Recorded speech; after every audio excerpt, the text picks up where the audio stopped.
요즘은 뭐 이렇게 너무 정신없이 제가 지내고 있다 이런 생각이 들어요. 오늘이 12월 둘째 주잖아요. 얼마나 세월이 빨리 지나가는지 깜짝깜짝 놀랄 때가 있습니다. 와, 이렇게 세월이 빠르게 지나가는 거구나. 좀 잘 살아왔으면 살아온 그 나름대로의 보람을 느끼는 것이 우리의 삶의 열매입니다. 그죠? 그래서 오늘 그래서 우리는 기대로 다르게 살아라. 여러분 그 요약지에는 소원으로 다르게 살아라 되어 있는데 좀 의미는 조금 다릅니다. 소원을 가지고 있으면 그 소원을 나의 소원으로 믿으면 그때 생기는 두 번째 감정이 기대입니다. 남의 소원에 대해서 기대감 안 생기고요. 내가 분명히 소원을 하나님이 주셨는데도 불구하고 내가 그 무시해버리면 기대감 안 생겨요. 그러니까 하나님이 나에게 주신 그 소원을 내가 받아들이는 순간에 기대감이 생기고요. 그래서 오늘 제목을 기대로 다르게 살아라 이렇게 이해하시면 좋겠습니다. 다르게 표현하면 소원으로 다르게 살아라 이렇게 말할 수도 있겠죠. 지난 10월 29일 날 헬로윈데이에 이태원 압사 사고가 일어나서 참 많은 생명들을 잃어버렸습니다. 156명, 외국인도 26명이나 죽는 안타까운 사건이 생겼죠. 중상자가 33명이었고 모든 부상자까지 포함하면 200명이 가깝습니다. 정부는 이런 참사 때문에 국가애도기간, 저는 이제까지 지내면서 국가애도기간이라는 단어를 잘 들어본 적이 없는데 국가애도기간을 정하고 11월 5일까지 함께 슬픔을 나누려고 그렇게 작정했던 게 기억이 납니다.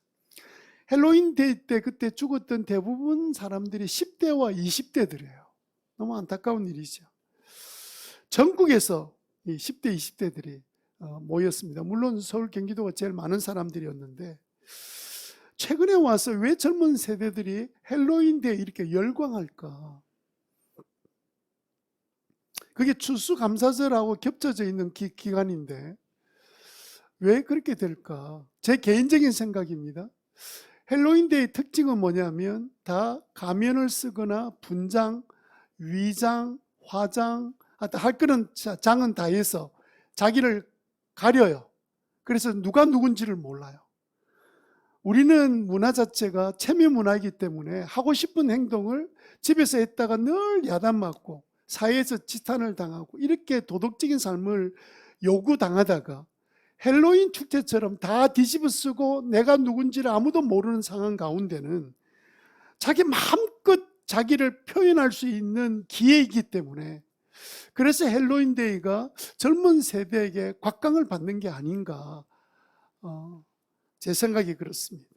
그래서 얼굴을 가렸으니 마음껏 신나게 한번 놀아보자 라는 그런 기대를 가지고 모여들었다 저는 그렇게 생각해요. 그런데 그 기대가 갑자기 사망으로 바뀌어버렸습니다. 즐거움의 기대가 슬픔으로 바뀌어지게 되었습니다. 여러분, 부모가 돌아갔을 때 자녀들은 그 슬픔이 금방 그게 잘 이해되어지고 받아들여지게 돼요. 그런데 어린 아이도 아니고 10대, 20대 자녀가 갑자기 죽고 나면 그 부모는 그 아픔이 굉장히 오래 갑니다. 말할 수 없는 아픔이 있는 거죠. 그러니까 엄청난 충격과 슬픔을 남겨주게 된 겁니다. 그들은 큰 즐거움의 기대를 가지고 갔다가 가족들에게는 엄청난 슬픔을 안겨주게 된 거죠. 기대가 크면 뭐도 커요? 실망도 크다 하는 말 우리가 쓰잖아요. 그래서 우리가 뭔가 큰 기대를 가지려고 하면 옆에서 야야 김치 국물 마시지 마라. 네 오히려 그대로 네 원하는 대로 안 되면 받을 상처를 좀 생각해라. 그래 적당하게 기대해. 이런 말을 우리가 쓰고 있는 시대에 살고 있습니다.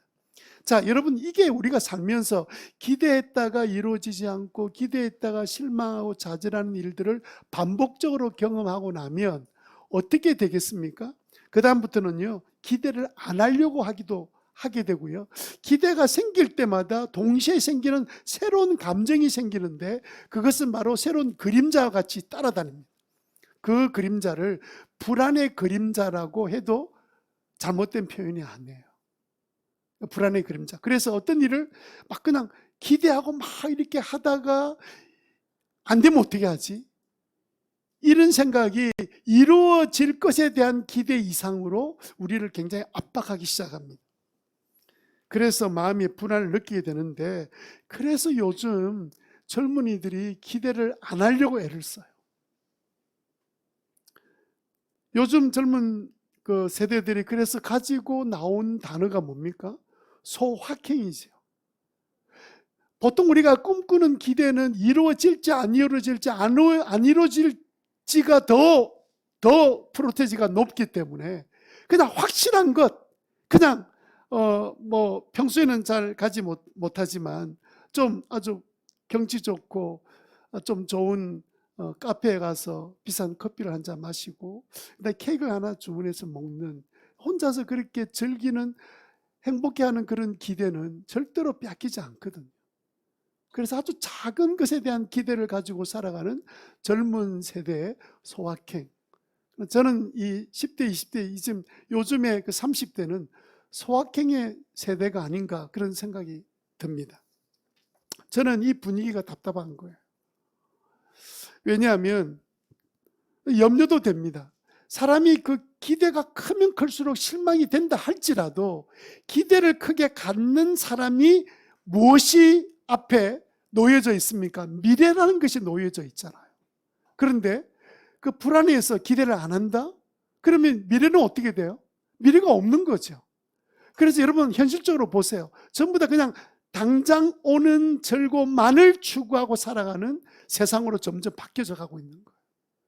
계획적인 어떤 큰 일들을 그리지 않습니다. 물론 이제 그렇게 꿈을 꾸고 나름대로 소원을 가지고 살아가는 무리들도 있지만, 그렇지 않은 사람들이 굉장히 많은 걸 보면서 기대가 없는 세대, 정말 불행한 세대가 될 수 있겠다라는 그런 안타까운 마음이 생깁니다. 그런데 여러분, 우리 신자들은 전혀 다른 사람들이잖아요. 우리는 여러분 기대의 사람들입니다. 누구도 꿈꾸지 않는 우리는 하늘나라 천국에 대한 꿈을 가지고 가보지도 않았으나 분명히 있는 것을 우리가 예수 그리스도를 통해서 알고 있기 때문에 천국의 기대를 가지고 사는 사람. 우리는 단순히 이 땅의 삶의 연연해 사는 사람들이 아닙니다. 그리고 그런 기대를 우리에게 주셨던 하나님은 기대의 하나님이 되세요. 오늘 본문에 보십시오. 빌립보서 2장 13절 세 번역에 보면 뭐라고 되어 있냐면요, 하나님은 여러분 안에서 활동하셔서 여러분으로 하여금 하나님을 기쁘시게 해드릴 무엇을 하게 하신다고요? 염원하게 하신다. 염원이 뭡니까? 염원은 그냥 소원의 굉장히 강력한 소원을, 간절한 소원을 말할 때 염원이라 그러거든요. 하나님이 우리들에게 먼저 염원을 주시고 그리고 그것을 실천하게 해주시는 분이 하나님이시다, 이렇게 우리에게 말씀하고 계신 거예요. 그런데 우리 문제는 뭡니까? 여러분, 우리가 교회를 다닌다고 자동적으로 이런 그 소원이 이루어지는 그 축복과 기적의 삶을 누리고 사는 게 아니잖아요. 적어도 어떤 사람이 누리게 되냐면요, 기대를 가지고 있는 사람에게 하나님께서 그 역사를 이루시는 거예요. 그런데 얼마나 많은 크리스찬들이 아무런 하나님에 대한 기대도 없이 하나님께서 약속하신 엄청난 많은 축복들에 대해서 기대 없이 단순히 지금 누리는 것에 대하여 계속 급급한 거예요. 그래서 그 세대가 미래 없는 세대가 아닌가라는 염려를 하게 되는 거죠. 여러분, 왜 성도들은 기대의 사람으로 살도록 부름을 받았음에도 불구하고 기대가 없는 삶, 당장 눈앞에 있는 그 현실적인 문제에만 급급하게 살아가는 그 이유는 무엇 때문에 그럴까요? 여러분 가만히 들어보면 나름대로 자기 소원들이 다 있습니다. 나름대로 그리는 소원들이 있습니다. 그래 놓고는 에이 개꿈 이러면서 지나가 버리는 거예요. 뭐 이런 일이 나한테. 여러분 저희들이 10대 20대 때는요 꿈이 야무쳤습니다. 동네마다 대통령이 얼마나 많은지 몰라요. 전부 다 대통령 안 되면 적어도 그 다음에 무슨 장 이런 꿈들을 다 가졌습니다. 그런데 그때 형편이 어떤 줄 압니까? 집안은 찢어지게 가난하고 먹을 것이 없어서 예?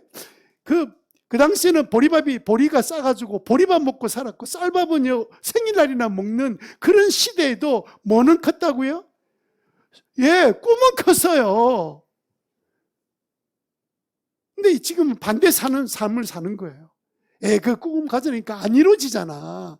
안 이루어지는 그런 개꿈 가지고 사는 게 바보지. 차라리 이루어지는 현실적인 거 그냥 누리고 사는 거야. 그러면 그때부터 그것은 꿈도 아니고 소원도 아니에요. 그냥 현실이죠. 그걸 뭘 꿈을 꿉니까? 무슨 소확행 그런 행복을 찾을 필요 없지. 그거는 내가 그냥 돈 주고 가서 사 먹으면 되는 일인데 굳이 소확행이라는 단어를 만드는 이유가 뭡니까? 기대가 안 채워지니까. 그런 단어들이 유행되고 있는 것 아니겠습니까? 자, 여러분 오늘 읽었던 이 본문 여러분 잠깐 비춰주시면 2장 13절 내용을 보면 여러분 한번 생각해 보세요. 지금 하나님이 우리에게 뭘 주신다는 거예요? 소원을 주신다는 거잖아요. 그래서 그 다음에 개정 계획을 보면요 이게 좀 더 분명합니다. 자기 기쁘신 뜻을 위하여 너희에게 뭘 주고 소원을 두고 어떻게 한다고요? 행하게 하신다 그랬잖아요. 요걸 순서를 거꾸로 한번 해보세요. 하나님이 놀랍게 행하시는 역사를 행하시는데 그 행하시는 역사가 일어나려면 뭐부터 먼저 있어야 돼요? 소원이 있어야 되는 거죠. 근데 여러분 이 단어 중간에 뭐가 빠진 거예요. 이 두 가지 다 하나님이 하시겠다는 거예요. 소원도 주시고 행한다. 그런데 어떤 사람이 여기에 해당되냐면요 소원이 나한테 주어졌다는 사실에 대하여 받아들인 순간에 따라오는 감정은 기대거든요. 기대가 없는 사람은요 하나님께서 행하지 않으십니다. 이걸 조금 쉬운 말로 하면 믿음이라 그래요. 하나님이 나한테 이런 소원 주셨구나. 이건 하나님이 주신 거야. 이렇게 믿는 사람은 그 믿음 보시고 하나님이 행하신다는 거예요. 그런데 사실은 그 믿음이라고 쓰기에는 단어가 그게 소원과 맞지 않아서 기대가 맞는 단어예요. 우리 안에 기대가 있는가? 그 기대감이 있다는 말은 내가 소원을 붙들고 있다는 뜻이에요. 그런데 그 기대감이 있는 사람에게 하나님이 역사를 행하시고 계신다. 그 이야기를 오늘 본문이 우리에게 말하고 있지 않습니까? 뒤집어 말한다면 기대가 없으면 하나님은 아무런 역사를 그에게 행하지 않는다는 뜻이에요. 여러분 예를 하나 들어봅시다. 여러분 베드로 잘 알잖아요. 한 번도 본 적은 없지만 베드로 고기는 여러분 볼 수 있습니다. 여러분 갈릴리 바다 가면 꼭 한번 드시게 되는 고기가 베드로 고기입니다. 베드로가 많이 잡았다 그래서 아마 베드로 고기라는 이야기를 붙인 단어 같은데 베드로 한번 보세요.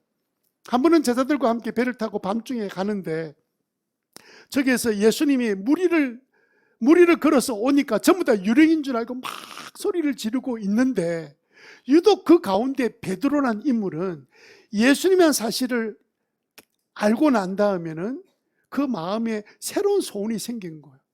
나도 그랬으면 좋겠다. 아무도 생각 안 한 겁니다. 나도 그런 생겼으면 좋겠다. 이 소원을 누가 주신 거예요? 하나님 우리에게 주신 거죠. 베드로 마음속에 나도 한번 그랬으면 좋겠어. 그런 소원이 딱 생기니까 나도 그랬으면 좋겠다는 것에 소원을 삼으니까 기대감이 생긴 거예요.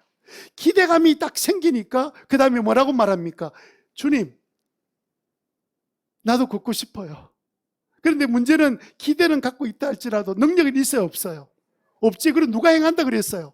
하나님이 행한다 그랬잖아요. 그래서 그가 뭐라고 말합니까? 나 갑니다 이렇게 하지 않고 가다 뭐 자기 능력으로 물에 들어가면 어디 들어가겠어요? 물고기 밥이나 되겠지. 예? 그래서 그때 베드로 했던 말입니다. 주님, 나를 오라 해 주십시오. 그러면 나는 갈 수 있겠습니다. 그게 마음에 하나님이 소원을 주실 때 내가 기대를 가지면 할 수 있는 말이에요. 왜? 하나님이 그거는 내가 이룰 수 있는 게 아니잖아요. 하나님이 이룰 수 있는 능력을 주신다는 사실을 그가 알았기 때문에. 여러분, 하나님은 우리들에게 소원을 갖기를 원하세요. 소원을 기대로 받아 우리가 그렇게 받기를 주님 원하세요. 그러니까 그 기대를 받아들인 사람을 통해서 하나님이 일하기를 원하고 계시는 거예요. 이 기대 없는 세상, 이제는 아무도 믿을 놈 없는 나만 내가 내 인생을 사는 거야, 이렇게 살고 있는, 점점 혼자 살아가는 이 그 고독한 군중이 많은 이 시대에 살고 있는 우리들 가운데서 주님 무엇을 하기를 원하시냐면, 너희들은 기대의 사람으로 살아라. 내가 너희들을 통해서 역사를 행할게. 역사를 움직여 나갈게. 네, 그 말씀을 주님이 하시면서 그 비결을 오늘 본문에서 말씀하고 계십니다.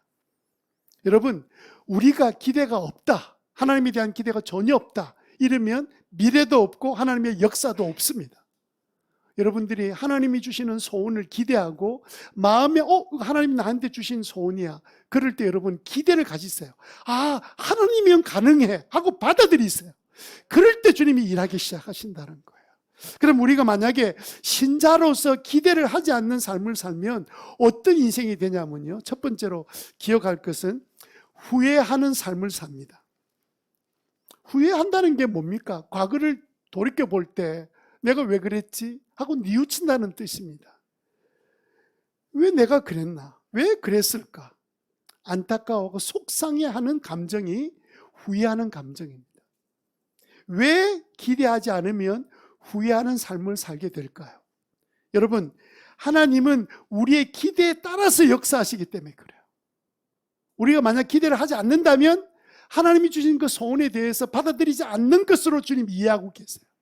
아무 일도 일어나지 않는 거예요. 기대가 없다, 믿음이 없다는 뜻이고 하나님의 역사도 없다는 뜻입니다. 교회를 안 다녔으면 후회할 것도 없겠죠. 뭐 내 산 삶 사는 거니까. 교회를 다닌다고 다녔는데 나중에 세월이 지나서 돌아보니까 나는 그동안 신앙생활 뭐하러 한 거야? 도대체 어떻게 한 거야? 왜 나는 다른 사람이 간증할 때마다 놀라운 기적이 일어났다는데 왜 내한테는 그런 거 없는 거야? 그렇게 나중에 어느 시점이 가면 돌이키면서 후회하는 시점이 있습니다. 젊은 사람들 중에 일찍 그런 사람이 있지만 사람이 다 똑같지는 않더라고요. 어떤 사람 나이가 좀 들어서 후회하는 사람도 있습니다. 그런데 후회한다고 되돌릴 수 있는 건 아니에요.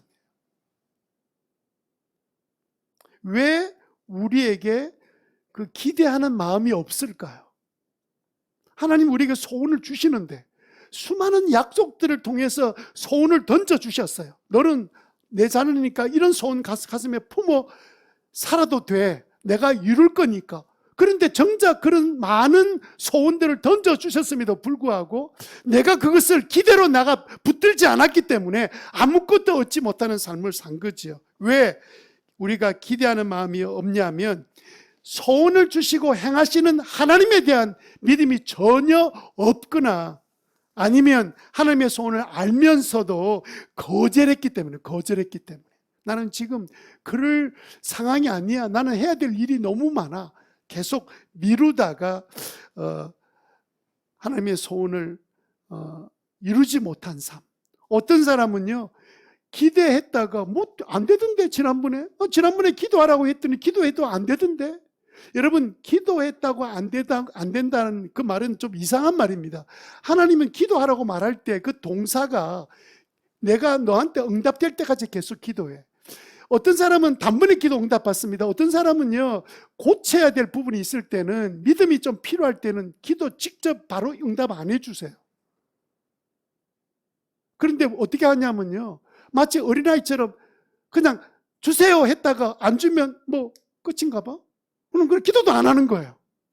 기도를 했다가 안 했다가 기도를 했다가 안 했다가 이렇게 되는 이유가 뭐냐면 하나님이 우리에게 소원을 주시고 그걸 기대를 갖고 있을 때 행하시는 하나님이라는 사실을 놓쳐버렸기 때문에 그런 거예요. 믿음이 없는 건 아닌데 거기에 대한 믿음이 확신이 없었기 때문에 그런 일이 일어났다고 생각합니다. 전도서 1장 2절에 보니까 전도자가 말합니다. 헛되고 헛되다 헛되고 헛되다. 모든 것이 헛되다. 왜 이 말씀을 주셨을까요? 아, 우리 전부 다 인생 헛되는구나. 그럼 뭐 이렇게 살 필요 없죠. 또 헛된 인생인데. 아무렇게나 살지, 하고 싶은 대로.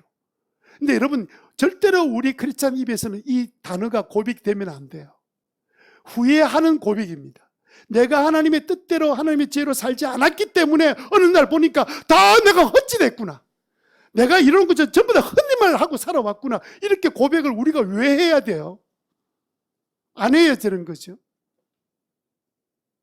여러분, 요양원에 계신 노인들을 대상으로 설문조사를 했는데 노인들이 가장 후회하고 있는 세 가지, 많은 것 중에 세 가지가 뭐였냐면, 첫 번째는요, 내가 한번 해보고 싶었는데 그걸 내가 못했구나 라고 후회를 한다는 거야. 특별히 한국 사람들이 제일 그 부분이 많은 거예요.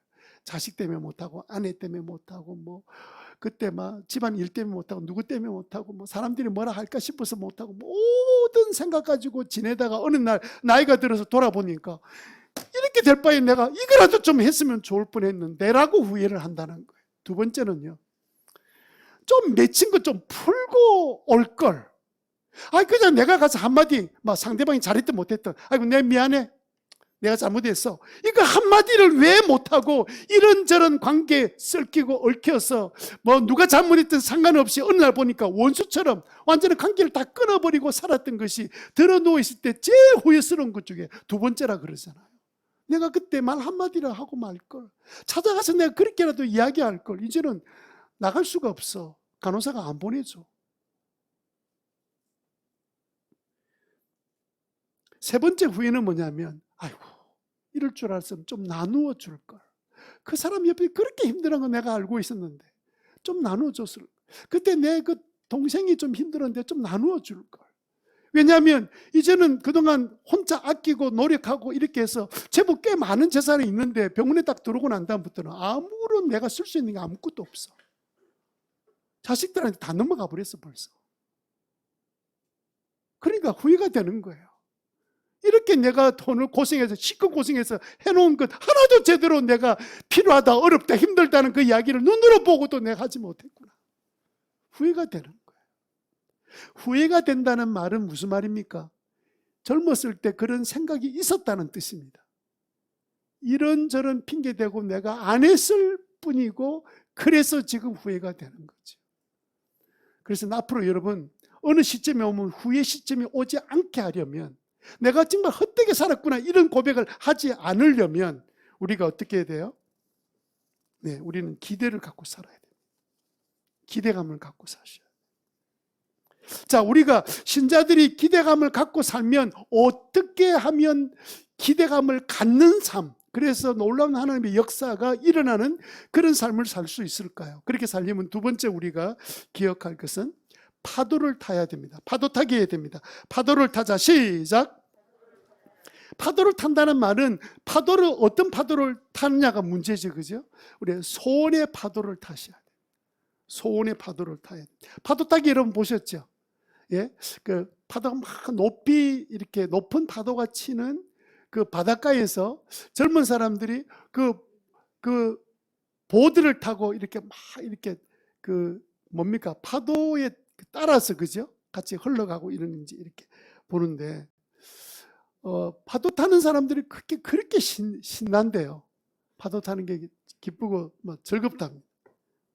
그래서 어떤 사람 보니까요, 새까맣게 해가지고도 파도 타는데 저렇게까지 파도 타야 되나? 얼굴 좀, 예? 얼굴도 잘생긴 사람이 시커멓게 해가지고. 그런데도 너무 그 순간이 짜릿하고 재밌대요. 저는 그 옆에서 그런 걸 보면 너무 재밌겠다, 나도 한번 타볼까? 저는 아마 타는 순간에 바로 바닷속에 빠질게 될 텐데, 예? 불어 눈으로 바라보는데 바라볼 뿐이지 그 타고 있는 그 사람의 짜릿한 그 기쁨을 나는 누릴 수는 없어요. 왜 소원의 파도를 타야 기대감이 넘치는 삶을 살 수 있습니까? 왜냐하면 소원의 파도를 딱 타는 순간에 놀라운 기적에 대한 기대감이 우리에게 생기기 때문에 그래요. 빌립보서 2장 13절 개정 개혁을 같이 한번 소리 내서 한번 읽어봅시다. 다 같이 읽겠습니다. 시작.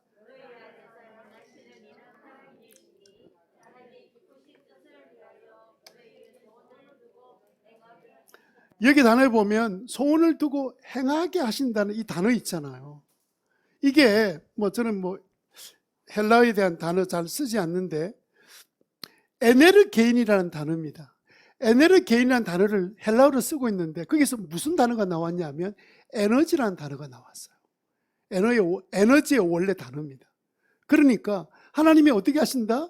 우리에게 소원을 주시고 에너지를 주셔서 행할 에너지를 주신다는 거예요.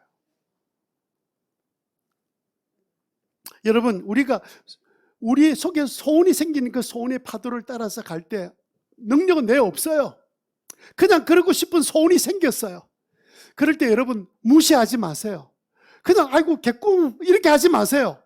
하나님이 나에게 주신 선한 소원이라면 그냥 기대를 가지세요. 이거 나는 할 수 없지만 하나님의 에너지를 주신대. 나 한번 해볼 만해. 한번 사는데. 그래서 그 큰 소원을 포기하지 말고 기대를 가지세요. 주님께서 우리가 상상하지 못했던 일들을 이루어 가실 겁니다. 예레미야 33장 3절에 이렇게 말씀하고 있습니다. 아주 적당한 예라고 생각드는데요. 같이 한번 읽어볼까요? 시작. 너는 내게 부르짖으라. 내가 내게 응답하겠고 네가 알지 못하는 크고 비밀한 은밀한 일을 내게 보이리라. 이게 문장이 기도하면 응답받는다는 단어로 쉽게 이해할 수 있지만 여러분 보세요. 이게 딱 다릅니다. 뭐가 다르냐면요, 네가 정말 힘들고 어려워서 내게 부르짖으면 그걸 내가 들어서 응답해 줄게.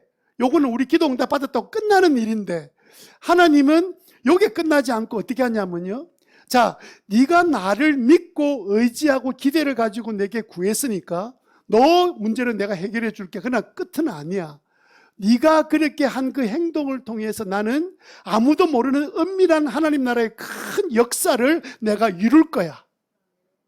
그렇게 된 단어예요. 구절이에요. 그러니까 여러분, 우리가 단순히 소원을 가지고 기대를 가지고 이 정도가 아니라 시작은 우리가 어렵지 않으면 기도하겠어요? 어려운데 막 기도하는 가운데 응답을 받으면서 우리는 거기에서 할렐루야하고 감사합니다. 이거 충분히 한 일이지만 하나님이 그걸 끝나지 않고 그 기도한 믿음의 사람을 통해서 하나님의 역사를 움직여가는, 이 세상의 역사를 움직여가는 그 일에 바로 누구를 쓰냐면 그 사람을 내가 쓰겠다는 뜻이에요. 예를 한번 들어볼까요? 성경에 나온 인물 중에 한나라는 인물이 있습니다. 한나 아시죠? 네. 그 한나라는 인물이 아이를 낳지 못했습니다. 그 당시에는 아이를 낳지 못하면 우리나라에도 옛날에 아이 못하면 그냥 소박당하기도 했는데 이스라엘 나라에도 아이를 생산하지 못하는 것을 하나님 앞에 벌 받은 거로 이해를 했습니다. 그러니까 남편이 이제 두 번째 철을 뒀어요. 그랬더니 이 여자가 얼마나 잘 낳는지, 아니 이거는 쌍둥이 막 낳기 시작하고 막 이러니까 봐요. 애를 많이 낳았는데 이 여자가 두 번째 어떤 여자가 그 본처한테 늘 은근히 아이고 애도 못 낳는 여자가 이러면서 계속 그냥 그걸 보니까 막 눈치고 말이고 뒤에 들리는 소문이고 이 너무 마음의 고통이 너무 심해가지고 한 번은 이제 남편을 따라서 절기를 지키기 위해서 실로라는 그 하나님의 전이 있는 곳으로 올라가서 이제 제사를 드리고 이랬는데 갑자기 마음속에 내가 제사장이 있는 그곳에 가서 내가 엎드려서 하나님 앞에 간절히 좀 기도해야 되겠다는 소원이 생겼어요. 여러분 그런 적 있잖아요. 가끔 이제 일을 하다가 아니면 또 어느 날 말씀을 듣고 예배 드리다가 내가 이번에는 이렇게 교회 나와서 내가 좀 아니면 내가 시간을 지금 내가 기도해야 되겠다 이런 마음 생길 때 있잖아요. 하나님 주신 소원이거든요. 그런데 그 자리에서 이 한나가 기도하고 싶은 마음이 생겨서 그리고 남편한테 허락을 받은지 모르지만 그냥 제사장이 있는 곳에 찾아와서 그 바닥에 엎드려서 울면서 대성통곡하면서 기도했습니다. 사무엘상 1장 10절에 보니까 이렇게 돼 있어요. 한나는 괴로운 마음으로 주님께 나아가 흐느껴 울면서 기도했다. 하나님, 나 자식이 없어 너무 힘들어요. 하나만 주세요. 하나 주시면 내가 이 아이를 젖을 떼고 나면 내가 하나님의 성전에 바쳐서 난 자식 없는 사람을 살아도 괜찮아요. 아예 하나만 나를 낳을 수 있도록 해주세요. 그렇게 주님 앞에 간절히 기도했습니다. 소원을 주실 때 그 파도를 타고, 소원의 파도를 타고 그냥 기도했는데 집에 딱 들어와서, 그리고 조금 시간이 지났더니 하나님께서 태의 문을 열어서 아이를 낳았습니다. 누구예요? 이름이? 사무엘이죠. 사무엘의 이들을 낳았습니다. 응답 받았어요? 안 받았어요? 제가 아까 구절로 하면 이제 응답 받았지. 하나님 응답해 주셨어요. 부르짖고 기도했어요. 응답해 주셨어요. 그런데 그 밑에 절처럼 엄밀한 일을 주님께서 행하시는 것처럼 사무엘이 태어났는데 하나님은 이 기도해서 응답받아 태어난 이 아들을 통해서 이스라엘의 왕정이 시작됩니다. 사울왕을 세우고요, 다윗왕을 세우는 일에 사무엘의 위대한 선지자로 쓰임 받습니다. 그게 우리는 뭐라고 말하냐면 하나님의 숨겨져 있는 섭리다, 이렇게 말해요. 우리는 단순히 기도해서 응답받으면 끝나는데 하나님이 그렇게 한 사람을 통해서 하나님이 일을 만들어 가시는 거예요. 그게 하나님이 하시는 일의 방법이에요. 그러니까 여러분, 우리는 모르잖아요. 그러면 한나가 그 아이를 달라고 막 기도할 때 하나님 나중에 이스라엘 나라가 만들어질 거 아니에요, 이렇게 알고 기도했나요? 아니에요. 자기 문제 때문에 너무 답답해서 주님의 물며 기도했는데 하나님은 그 기도를 들으신 것뿐만 아니라 놀랍게도 다윗의 왕국을 세우는 일을 행하신 거예요. 만약에 한나가 너무 답답하고 힘들었는데 그날 성전에 제사를 드리고 있는데 그 마음속에 온 김에 내가 제사장 앞에서 간절히 기도를 해야 되겠다라는 그런 마음이 생겼을 때 한번 뭐 했나? 집에서도 했는데 내가 맨날 했잖아. 밥 먹으면서 기도하고 들어 누워서도 기도하고 내가 만날 기도하고 어떨 때는 날짜 정해놓고 기도했는데 안 주셨잖아. 그냥 여기 와서 기도한다고 꼭 교회당에 들어와 기도해야 꼭 응답해 주시나 만약 그렇게 생각하고 기도 안 했다면 누가 안 태어났을까요? 사무엘도 안 태어나고 이스라엘 왕정은 어떻게 이루어지는지 짐작이 안 됩니다. 그래서 여러분, 우리가 사는 동안에 하나님께서 늘 사이사이에 소원을 던져주셔요. 우리 마음에. 그걸 놓치지 마세요. 그걸 붙드는 것이 기대감으로 나가는 길입니다. 그래서 우리가 하나님의 소원에 대한 기대를 가지려면 첫 번째, 소원을 구하세요. 하나님을 위해서 내가 어떤 소원을 가졌으면 좋겠습니까? 라고 구하십시오. 그리고 두 번째는 겁내지 마세요. 아니, 기대를 내가 가졌는데 안 되면 어떻게 하나? 또 기도한다고 요즘 기도한다고 가는 거 엄마도 알고 아빠도 알고 옆에 친구도 알고 목원들도 알고 있는데 아무 일도 아니라면 나는 창피해서 어떻게 살지? 기도에 능력이 없어서 그러고 사람들이 말하지 않을까 생각도 하지 마세요. 불안 생긴다고 염려하지 마세요. 여러분, 심리학적으로 적정 수준이라는 단어 여러분 들어봤을 겁니다. 그게 무슨 말이냐면 우리가 어떤 단계에 올라갈 때, 어떤 일들이 일어날 때 심리학적으로 두 가지가 같이 있는 게 좋다. 기대감과 불안함이 같이 있을 때 그때가 가장 좋은 결론이 간다는 거예요. 그러니까 우리가 믿음을 가지고 기대감을 갖는데도 한쪽에 좀 인간적으로 불안이 생기잖아요. 근데 염려하지 말라는 거예요, 심리학적으로. 그렇게 따라온다는 거예요, 우리 인간한테. 그래서 걱정이 되니까 나는 믿음이 없는 것 같아. 그렇게 생각하지 말고 적정 수준에 내가 이르렀구나. 뭐가 생길 때? 기대와 불안이 같이 있을 때. 적정 수준에 내가 이르렀구나 생각하고, 그리고 그 불안을 붙들고 세 번째로, 그래도 소원의 파도를 타십시오. 불안의 마음이 있다 할지라도 하나님은 그 기대감을 가지고 기도하는 것을 절대로 그냥 넘어가지 않으신다. 사실을 여러분 믿으시기를 바랍니다. 우리가 이렇게 기대하는 삶을 살면 어떻게 될까요? 세 번째로, 후회 없는 삶을 삽니다. 미안합니다. 제가 더워서 우통을 벗어야 되나? 이게 불 켜졌습니까? 좀 꺼주실래요? 미안합니다. 네. 이게 공기가 오면 이게 나갈 데가 없으니까 좀 천장이 높으면 위로 올라갈 텐데 전부 다 어디로 오냐면요. 자, 이리로 와요. 여러분들은 아무렇지도 않는데 미안합니다. 저 혼자 이런 거예요. 저 혼자. 저를 위해서 좀 꺼주시면. 자, 기대하는 삶을 그래서 살아서, 그래, 이건 하나님이 내게 주신 소원일지도 몰라 하고 이제 다시 내가 그 소원인 줄을 생각하고 야망하고는 다릅니다. 야망도 소원의 형태를 띠고 있지만 야망은 성격이 전혀 다른 거예요. 이게 소원이다라고 생각하고 그래서 그때부터 그 기대하는 삶을 살면 어떻게 되느냐? 세 번째는요, 절대로 후회 없는 삶을 삽니다. 여러분, 우리가 인생을 살면서 후회 없는 삶을 산다는 말을 전도서에서 지난번 큐티 계속 묵상할 때 그때 딱 전도서를 통해서 솔로몬이 뭐라고 정리를 했냐면, 우리가 먹고 마시고 사는 기쁨, 그리고 일하는 보람을 느끼는 삶, 그게 행복이다, 이렇게 말하고 있습니다. 그러니까 여러분, 우리가 일하고 열심히 사는데 후회가 없다 이러면 얼마나 잘 산 거예요. 그게 행복이라는 거예요. 후회하지 않는다는 거예요. 여러분, 왜 기대하는 삶을 살면 후회함이 없냐면, 기대하면 그때 하나님이 역사하고 일하시니까 후회할 수가 없죠. 하나님이 주신 소원을 이루는데 무슨 후회함이 있겠습니까? 그런데 내 야망에 불타가지고 하는 일은 좀 다릅니다. 자기만을 위해서 살아가는 그 야망의 삶은 다릅니다.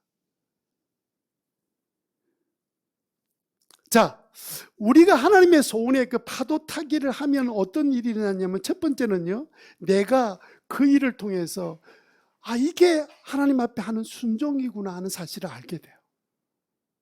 두 번째는요, 파도 타기를 먼저 한 사람들에게 제자가 생기는 것처럼 내가 파도를 타면 내 자녀들이 파도를 타기 시작합니다.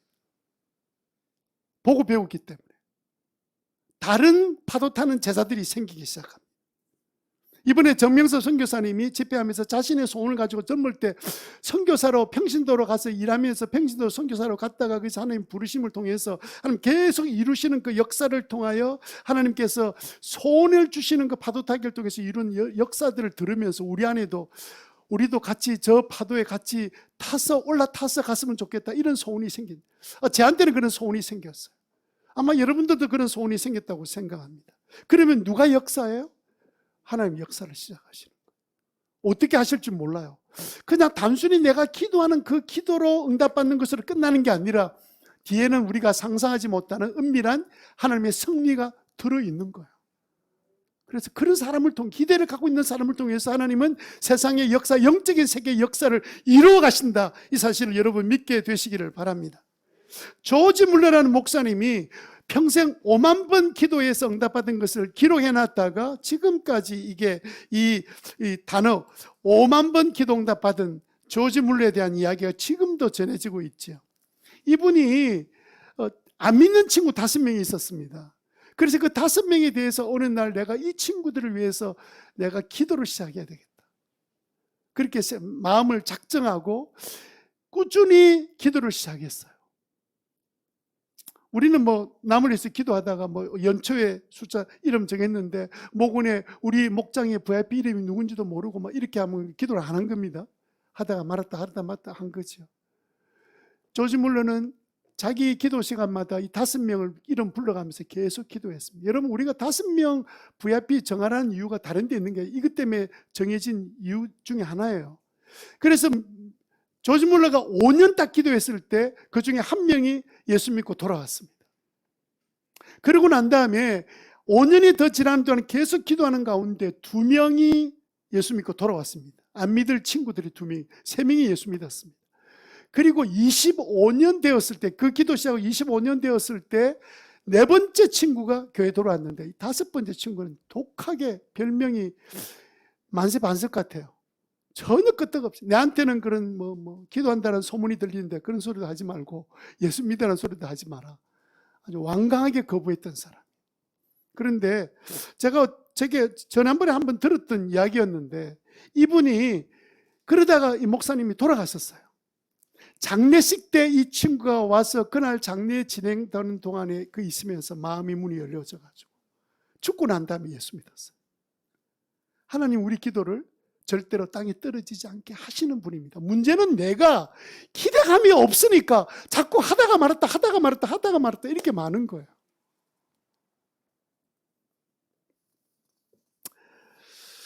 그래서 여러분, 가끔 기도할 마음을 주시거나 성경 읽고 싶은 마음을 주셨거나 누군가를 찾아가고 싶은 마음이 생길 때는 하나님 주신 소원이에요. 공부를 하고 싶다, 뭐 특별히 내가 생각하지 못했던 어떤 일을 하고 싶다는 그런 마음을 주실 때는요, 이 일이 순전히 내 혼자 즐기기 위한 일 같으면 뭐 야망일 가능성이 많습니다. 부모들이 막 그냥 아이한테 맨날 하는 말이 부모는 없고 학부모만 있다 그러잖아요. 부모는 자녀 있는 것 자체를 사랑하고 이렇게 돌봐야 되는데 공부했나? 숙제했나? 맨날 만나면 하는 말이 숙제는 언제 할 끼고? 이놈 자식아 너는 누구 닮아서 그렇노? 이거는 학부모가 된 거예요. 부모가 아니고. 그 야망이지 그게 소원입니까? 자식이 죽어가고 있는데. 소원과 야망 차이점 말씀 안 해도 아시겠죠. 그래서 오늘 그래서 여러분들이 그 주저하지 말고 딱 소원이 생기면 그냥 사람이 또 전화하고 이런 데는 그렇게 반응을 잘하면서 하나님이 내 마음에 딱 소원을 주시는 이게 그렇게 안 살아보니까 습관이 안 돼서 그렇지. 여러분 진짜 기도하려고 아침마다 2시간 엎드려 있으면요 별의별 생각이 다 떠올라요. 물론 어떤 거는 내 개인적인 생각일 수도 있지만 근데 대부분 일 시작하는 거는요 되게 앉아서 기도할 때 주시는 생각이에요. 그 중에 한 가지가 뭐였냐면 결혼 언약식이었습니다. 우연히 제가 어느 교회 우리 가정교회 방문했다가 결혼 예식하는 걸 보고는 돌아왔는데 계속해서 그 생각이 떠나지 않는 거예요. 그래서 이제 이 문제 때문에 좀 기도도 하고 이게 하나님 주신 나에게 소원인가? 근데 계속해서 그런 마음이 주셔서 하나님이 기뻐하시는 일이구나 생각하고 내게 주신 소원을 생각하고 있으니까 그 다음에 기대감이 생기는 거예요. 만약 이렇게 언약식을 하면 안 믿는 친구들도 안 믿는 가족들도 예수 믿을 수 있는 기회가 되겠구나 하는 기대감이 생겼습니다. 그리고 이제 예비 부부의 삶 할 때 그때 태민 형제하고 또 이제 혜린 자매 만나서 이제 예비 부부의 삶 공부하는 동안에 그때 태민 형제 부모에 대한 이야기를 들었어요. 어떻게 상처를 받았으며 어떻게 교회 그 장로들 때문에 상처받았는지, 그래서 교회와 담을 쌓았던 이유가 뭔지 이런 이야기를 제가 알게 되었습니다. 그리고 유아 세례를 받게 했으면 부모가 입교할 때까지 그 믿음을 지키고 자녀들한테 잘 양육해야 되는데 전혀 하지 못했기 때문에 세례를 받아야 된다 해서 세례를 받게 된 거죠. 그런데 제 마음에 어떤 자꾸 생각이 주셨냐면 교회나 장로나 목사를 통해서 받은 상처는 목사나 장로나 교회가 치료할 수 있겠다, 그런 생각이 들었습니다.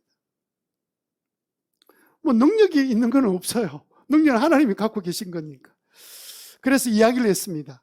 혜린이하고 태민 형제한테 이야기를 했습니다. 이렇게 했으면 좋겠다. 본인들은 한 번도 본 적이 없으니까 이거 뭐 아마 굉장히 부담스러웠을 거예요. 그치? 부담스러워서 꼭 해야 되나? 지금부터 결혼식 준비도 해야 되는데 막 그랬던 것 같아요. 왜냐하면 예? 이렇게 대답을 안 했기 때문에. 그리고 이제 뭐 제가 한다니까 뭐 안 한다 할 수가 없잖아요. 그래서 이유를 이야기를 하고 또 전정은 장로님한테 부부에게 말을 했습니다. 그래서 반응이 목사님 됐습니다. 또 결혼식 해야 되는데 너무 수고하지 말고 뜻은 고마운데 괜찮습니다 라는 대답을 해주기를 바랬어요. 왜냐하면 그 일을 하면 이제부터는 이제 그 순서를 만들어야 되고 과정을 또 준비를 해야 되고 그 다음에 안 그래도 지금 일이 많은데 지금 교회 일을 혼자 하고 있잖아. 많은데 또 그것도 그 하나 일을 하려면 또 이제 누군가가 장식해야 되고 뭐 일을 다 해야 되잖아요. 누구한테 일을 맡겨야 됩니까? 일을 맡기려고 그러면 일을 한 달에 맡는 게 쉬운 일이 아니잖아요. 그래서 막 이렇게 고민돼서 차라리 그랬으면 그래 됐습니다 하고 이제 할 일도 많은데 이제 그랬는데 아이고 좋겠네요. 그러면 태민의 아버지가 그래서 교회 나올 수 있으면 좋겠습니다. 그렇게 대답을 한 거예요. 근데 문제는 뭐냐면 태민이 아버지가 언약식에 오겠다, 교회에 오겠다. 그리고 또 아들 앞에서 아들을 위해서 편지를 써서 읽겠다. 그걸 약속을 해야 되잖아요. 그래서 이제 가서 부탁을 좀 하면 좋겠다고 이야기했더니 아버지가 참 별난 교회네. 언약식은 뭐고 우리 결혼식 할 건데 이렇게 대답해 주기를 제가 좀 은근히 바랬습니다. 그럼 아무것도 안 해도 되잖아요. 본인이 안 한다는데 뭘 제가 기억할 이유가 없잖아요. 그런데 하겠다는 거예요. 이거 무슨 고생이지. 일은 벌려졌는데 이제 이렇게 됐습니다. 근데 제 마음속에 또 다른 어떤 마음의 소원이 생겼냐면, 그러면 교회 올 건데 미리 내가 밥이라도 한 그릇 사면 좋겠다. 그래, 만나서 이야기도 하고 이러면 좋겠다 생각해서 우리 그냥 그러면 식사 시간을 만들어 봐라. 내가 밥 산다고 그렇게 좀 전했으면 좋겠다 이랬더니 밥 먹으러 오겠다는 거예요. 그래가지고 이제 만나서 식사를 했습니다. 그리고 이제 밥 다 끝나고 이런저런 이야기 다 끝나고 이제 나갈 때 이제 식사비는 저거들은 낼 줄 알았어요. 왜냐하면 목사가 그렇게 자기 자녀들 결혼을 위해서 이렇게 해서 했으면 자기 알아서 낼 건가 했더니 아무도 내 생각이 없고 목사님 내기로 했잖아요. 이래가지고 그래서 이제 돈을 내고 이제 식사를 했습니다.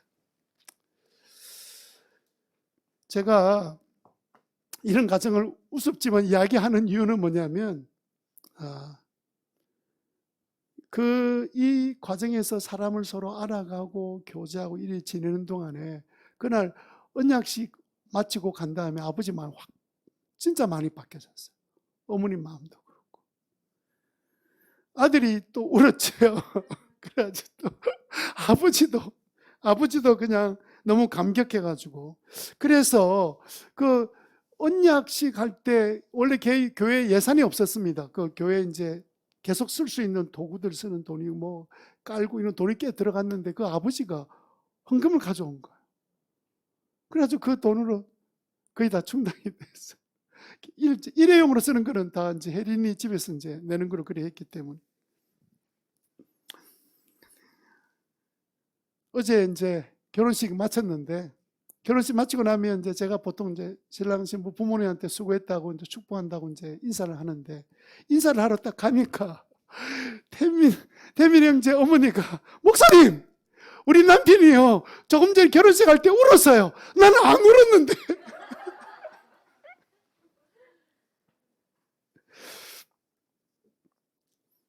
그래서 이제 그리고 나중에 이제 식사하고 나중에 헤어질 때 이제 헤어지는 인사를 나누는데 태민 형제 아버지가 이제 하는 말이었습니다. 목사님, 오늘 제가 은혜 받았습니다.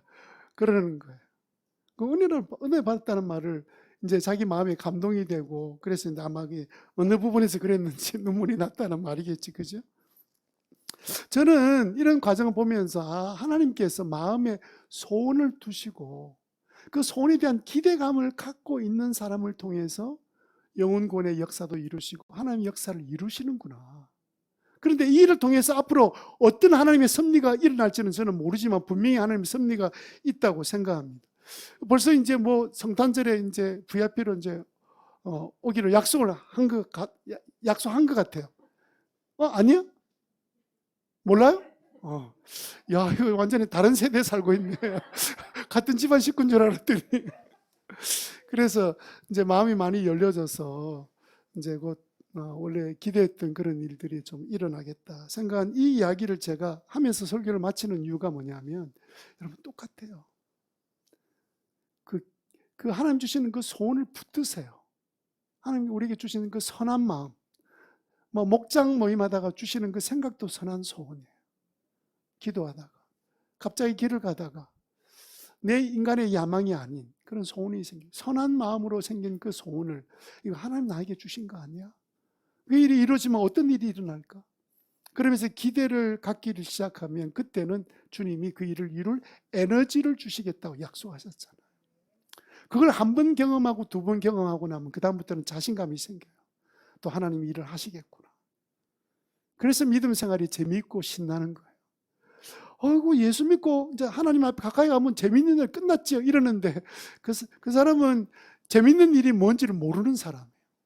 그냥 세상 재미 말하는 것 같아요. 근데 전혀 다른 거예요. 말할 수 없는 기쁨과 행복과 은혜가 넘치는 삶을 살게 돼요.